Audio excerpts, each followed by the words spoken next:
ఈ నియామకాలు ఎప్పుడు చేస్తారు,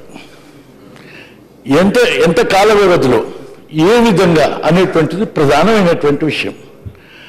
ఆ ప్రధానమైనటువంటి విషయంలో మీ సమాధానంలోనే మొదట ఈ కమల్నాథన్ కమిటీ, ఈ కమిటీ అట్లా ఇట్లా కొంచెం ఆలస్యం అవుతుందని చెప్పినారు. అది ఏది కాదని మీ సమాధానంలోనే ఉన్నది.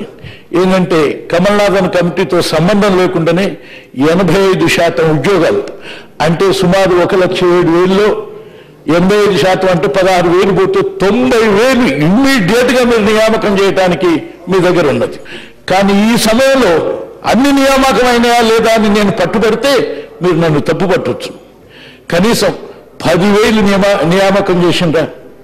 గౌరవ సభానాయకులు ముఖ్యమంత్రి గారు, సరే ఈ రోజు ప్రశ్న రావచ్చు, మొన్న 3 రోజుల క్రితం ఒక సందర్భంలో మాట్లాడే సందర్భంలో ఈ సభ ద్వారా రాష్ట్రంలో ఉండే నిరుద్యోగులందరికీ నేను అప్పీల్ చేస్తా ఉన్నాను, 1 సంవత్సరంలోగా ఖచ్చితంగా 1,00,000 ఉద్యోగాల నియామక ప్రక్రియ చేస్తాము అనేటువంటి మాట కేటగారికల్ గా స్పష్టంగా సభానాయకులే చెప్పినటువంటి విషయాన్ని నేను గుర్తు చేస్తా ఉన్నాను అధ్యక్ష. ప్రతిపక్ష నాయకుల గారికి అన్ని తెలుసు అధ్యక్ష.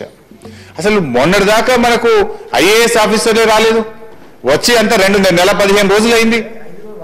ఈ ప్రక్రియనంతా కూడా ముందు తెలంగాణ పబ్లిక్ సర్వీస్ కమిషన్ ఏర్పాటు చేసుకొని దానికి ఒక ఐఏఎస్ ఆఫీసర్ని వేద్దామంటే రాష్ట్రంలో అధికారులే లేనటువంటి పరిస్థితి.